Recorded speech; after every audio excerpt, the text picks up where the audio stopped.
태방광불환경 태방광불환경 나무 태방광불환경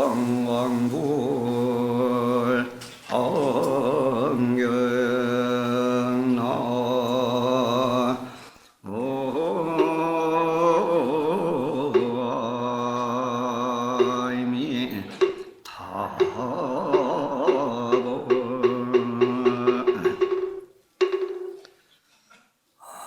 여러분들 이렇게 만나 뵙게 돼서 영광스럽고 감사드립니다.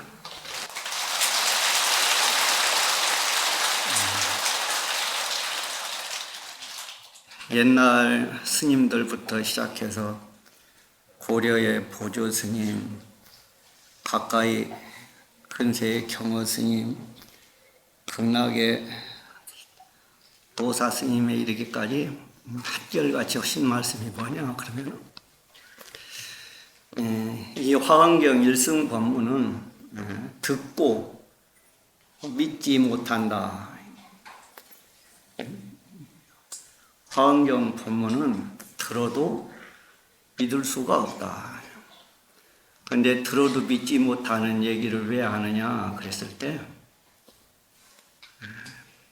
보리의 종자를 맺게 되고 성불의 종자를 맺게 된다. 듣고 못 믿을지라도 우리는 그 속에서 성불의 보리의 종자에 인을 맺게 된다.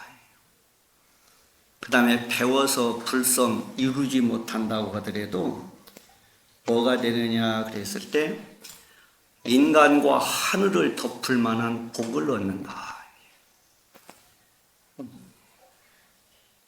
그러니까 화엄경을 공부하고 화엄경 법문을 듣는 것만으로도 인간과 천상에서 최고의 복을 짓는 거다. 그러니까 이런 화엄살림 법회를 통도사에서 100여 년 가까이 한다라고 하는 것은 희유한 일입니다. 전 세계에서 한국만 하고 통도사만 하는 불사입니다.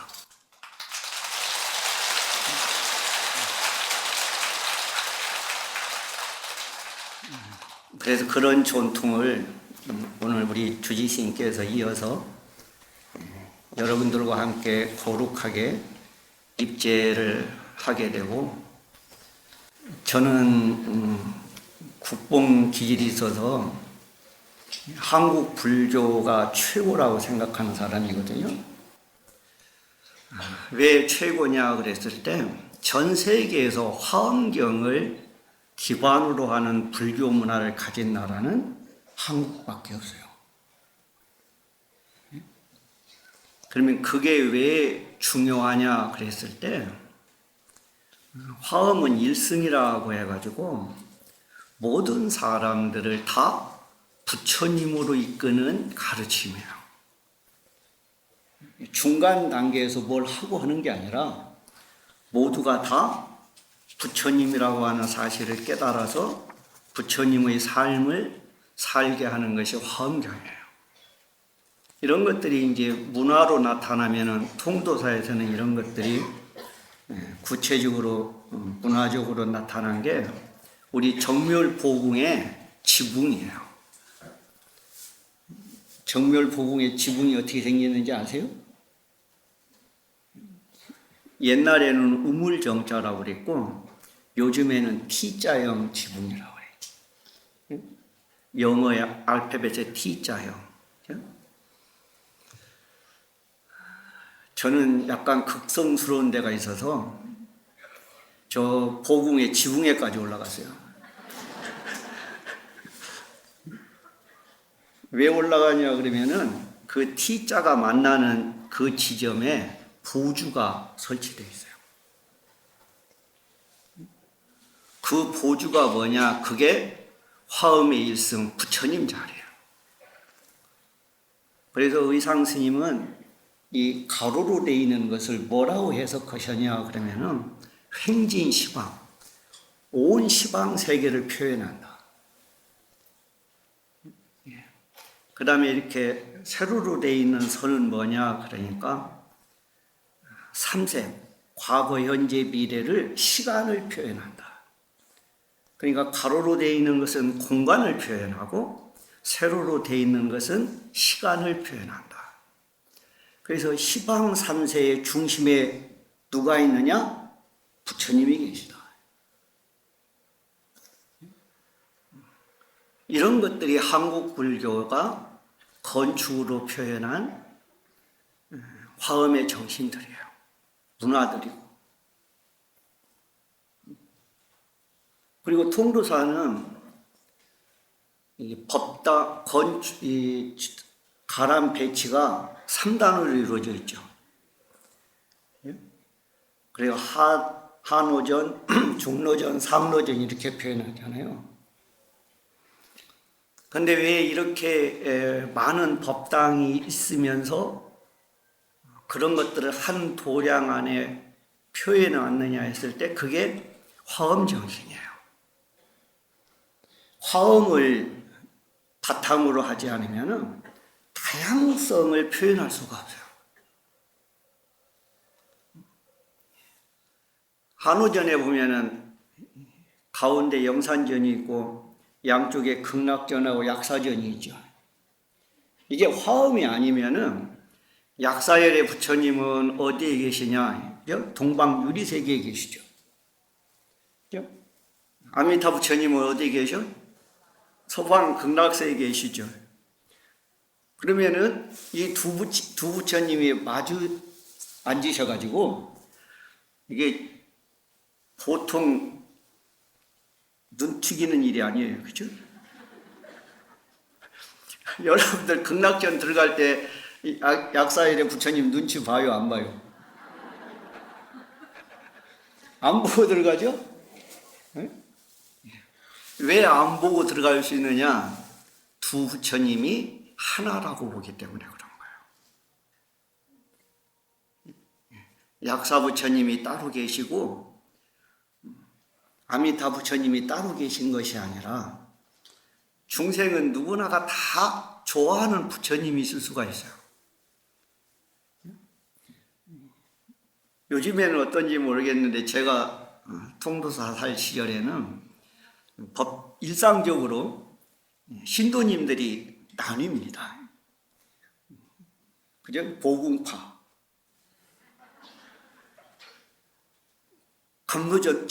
관음전파, 대광명전파 나뉘죠. 요즘도 그래요? 그게 뭐냐 그러면 그게 다 자기들의 우리 개개인의 근기고 개인의 차별성, 개성인 거예요. 그런 것들이 하나로 융합될 수 있으려면은 화엄이 아니면 안 되는 거예요. 그래서 다른 나라에는 한 도량 안에 이렇게 많은 다양한 정각이 있는 절이 없습니다. 도량 안에 약사전도 있고 극락전도 있고 영산전도 있고 관음전도 있고 용화전도 있고 광명전도 있고 산신각도 있고 삼성각도 있고 이런 가람의 구조를 가진 나라는 전 세계에 없어요. 그러니까 다른 나라들은 뭐냐 그러면은 요즘 현대식으로 얘기하면은 이념이 경직되어 있다는 거예요. 획일화되어 있고. 다양성 속에서 어떤 것이 궁극적인 것인가를 찾는 문화가 아니라 이것이 중요하다고만을 강조하는 문화를 갖는 거예요. 그런데 한국 불교에는 뭐가 중요한 것이 아니라 이 세상에 중요하지 않은 것은 하나도 없다. 왜? 이 세상의 모든 것은 다 부처님이니까. 이 세상의 모든 것을 다 부처님으로 보라고 가르친 것은 화엄경밖에 없어요. 이 세상에 존재하는 모든 것들은 다 부처님의 화연이다. 그러니까 이 세상에 어떠한 존재와 어떠한 생명도 나의 생명과 나의 존재보다 가벼운 것은 있을 수 없다. 이게 연기적 공생 문화를 가르치는 거예요. 이 세상은 누구나가 다 함께 살아야 되는 세상이지, 누가 누구를 지배하고 누가 누구를 억압하는 세상은, 그것은 부처님의 나라가 아니다.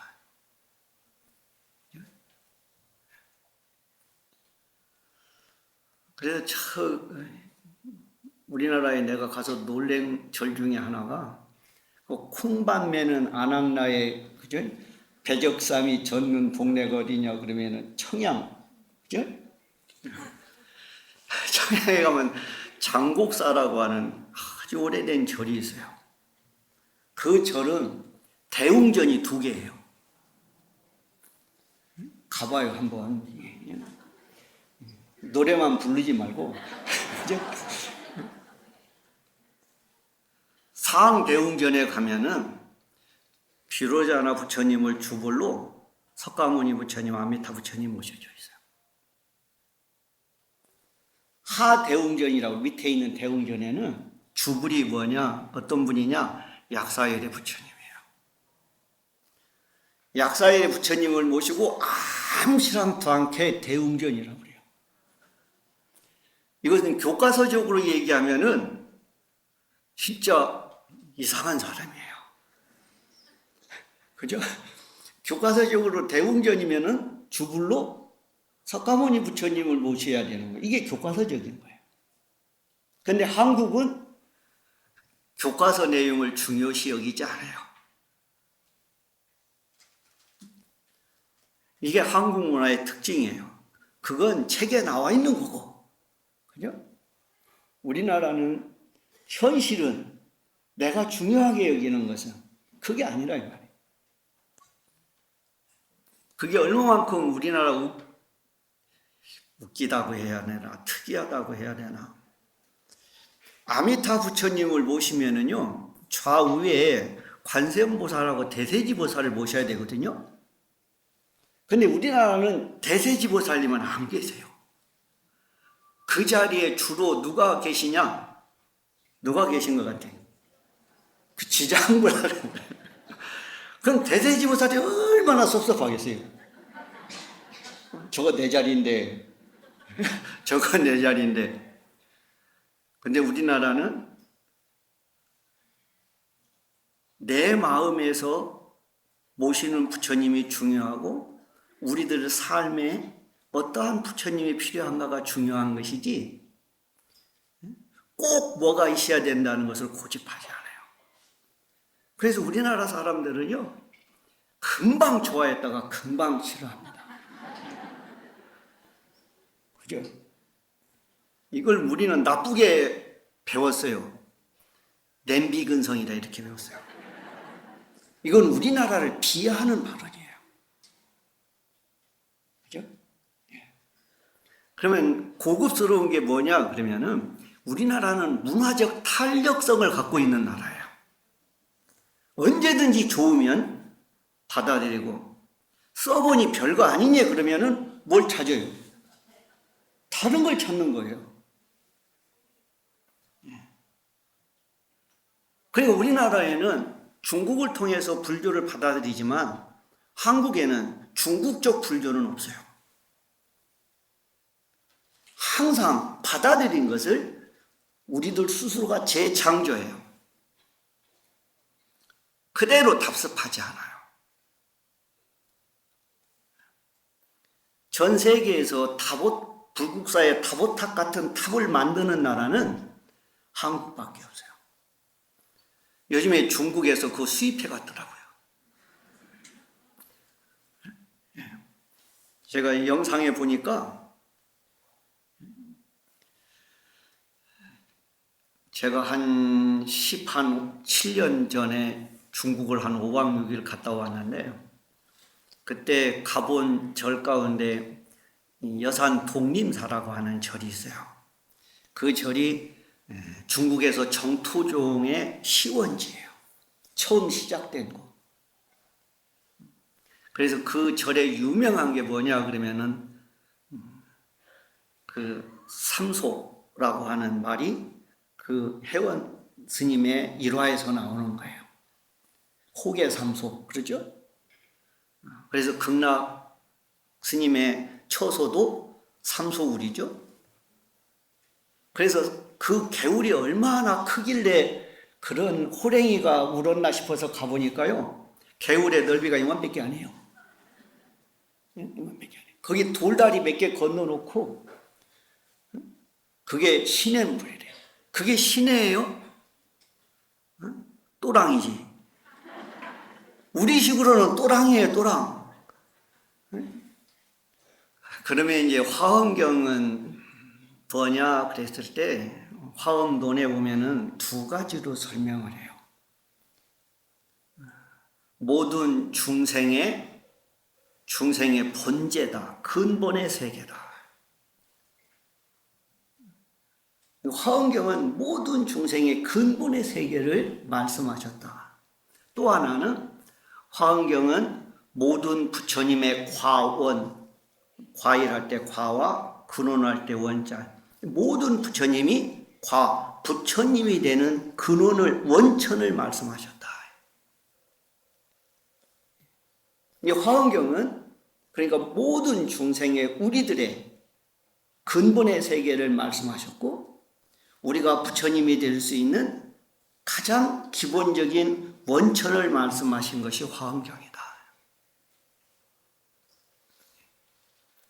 그래서 신라의 의상 스님은 뭐라고 가르치셨냐 그러면은, 화엄경을 통해서 우리가 얻어야 될 것, 우리가 잊지 말아야 될 것을 뭐라고 표현했냐 그러면, 화엄경을 통해서 십부를 봐야 된다. 열 부처님을 봐야 된다. 이 화엄경을 통해서 부처님을 보지 못하면은 우리가 전부 다가 헛사는 거예요. 여러분들 거룩한 모습을 보니까 통도사에 최소한 30년은 다니신 것 같은데. 그죠? 저는 45년 됐어요. 80년에 개받아가지고 지금까지 살고 있으니까. 왜 박수 쳐요? 이게 창피해서 하는 얘기예요. 저의 고백이야. 여러분은 저 같은 사람 되지 말라고. 그래서 의상 스님이 뭐라고 말씀하시냐, 화엄경은 문문자자가 현 불신 부처님을 드러내고 있다. 그러니까 경을 보는 것은 뭘 보는 거냐, 문자를 보는 것이 아니고 부처님을 보는 거다.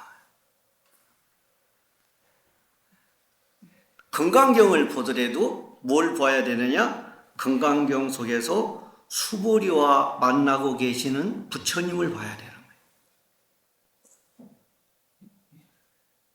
화엄경의 문장 구절 글자 하나하나가 십부를 표현하고 있다.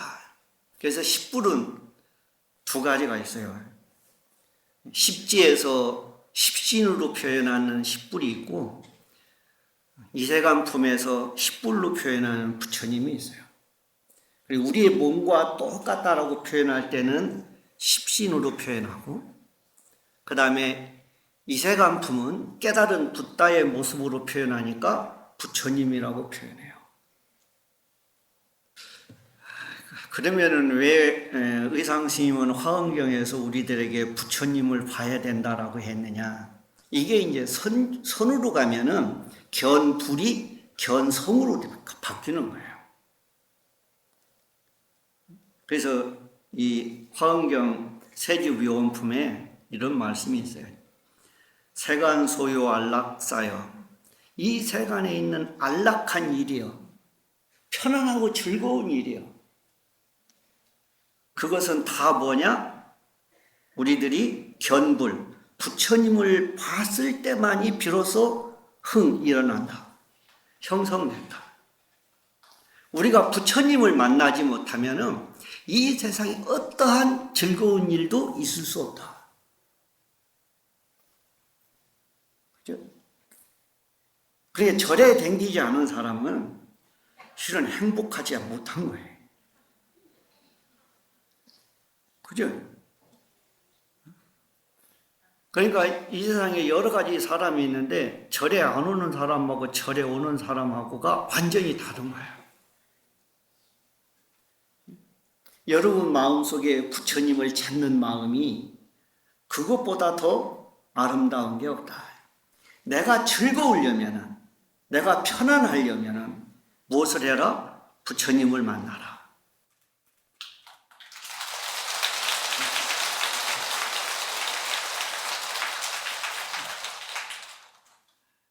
저도 이걸 보면서야 안 믿었어요. 편안하고 즐거운 일은 뭐가 있을 때야? 머니가 있을 때지. 안 그래요? 그죠? 저는 그렇게 생각했어요. 머니가 나한테 기쁨을 주고 행복을 주지, 노란 할배가 뭘 줘요? 뭘 줘 주기는. 노란 할배는 내놓으라고만 하셔요. 그죠? 그러니까 현실적으로 보면은 노란 할배는요, 뺏어가는 분이지 주는 분은 아니에요. 그죠? 그러니까 부처님을 만나면 만날수록 뭔 일이 발생해? 호주머니가 지갑이 얇아지는 일이 발생해요. 그죠? 그런데 부처님은 거꾸로 말씀하시는 거예요. 우리의 지갑이 얇아질수록 뭐가 커진다? 우리의 행복이 커진다. 그게 부처님이 우리한테 뺏어가고 주시는 거예요. 부처님을 우리한테 뭘 뺏어가고? 머니를 뺏어가고 뭘 주신다? 안락을 주신다. 그래서 대방광불 화엄경할 때 방자는 방정하다, 이걸 얘기해요. 그죠? 학교 다닐 때 요즘은 어쩐지 모르겠습니다만 투명히 방정해서, 그죠? 표창을 좀 이러잖아요. 그 방정한 게 대방광불의 방자예요. 그럼 뭐가 방정한 거냐? 그걸 불교에서는 지혜를 방정하다고 하는 거예요.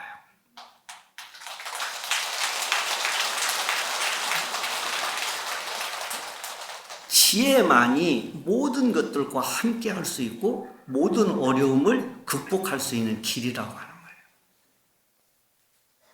그래서 이걸 화엄경에서는 지신이라고 그래요. 몸으로 표현할 때는 지혜의 몸.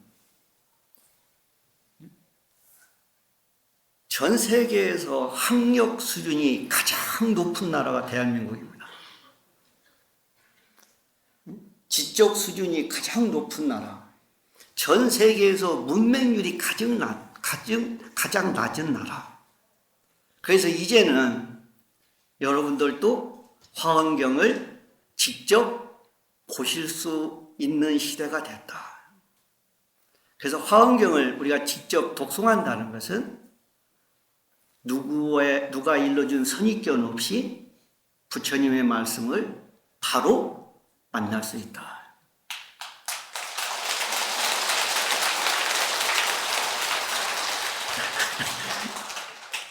그 다음에 이제 여러 가지 뭐 있지만은 마지막으로 여러분들에게 꼭 드리고 싶은 말씀은 저희 사부께서 이런 말씀을 하셨어요. 제 얘기가 아닙니다. 극락도 스님은 화엄경을 뭐로 표현했냐 그러면 1, 2, 3, 4, 5, 6, 7이라고 그랬어요. 1, 2, 3, 4, 5, 6, 7이 화엄경이다. 1, 2, 3, 4, 5, 6, 7이 뭐냐 그러니 입 하나, 콧구멍 둘, 눈동자 둘, 그죠? 귓구멍 둘. 그러니까 뭐예요? 화엄경은 우리의 참 모습을 말씀하시는 것이다. 화엄경을 보지 않으면 우리는 우리의 참모습을 만날 수가 없다. 그걸 어른 스님은 1, 2, 3, 4, 5, 6, 7이라고 그렇게 했다고 저는 생각하고 그걸 흉내내려고 했는데 제가 아주 금방 이게 짝이 없고 나쁜 놈이 돼서 오늘은 안 했습니다. 그 대신에 이제 그런 게 우리 사부가 그런 얘기를 하셨어요. 피경 독송 경학인은 경전을 펴서 독송하는 경을 읽는 경학인, 경을 배우는 사람은 교경 지등 조심성 경전을 거울로 지혜를 등불로 해서 심성 나의 심성을 비춘다. 비추어야 된다. 그래서 식심 나의 심성을 밝혀서 식심 마음을 알고 견성해서 나의 본성을 봐서 무의욕 어떠한 의심도 없어야 된다. 그렇게 되면 어떻게 되느냐? 무문대경이 글자 없는 이 화엄경이 상방광 항상 광명을 비춘다. 법문을 우리에게 해준다. 그러니까 우리가 한번 그걸 읽고 오늘 제 첫 법문입니다. 입제는 주지심이 하셨고 피경 독송 경학에는 교경지등 조심성의 식신견성 의욕하이면 문대경 상방광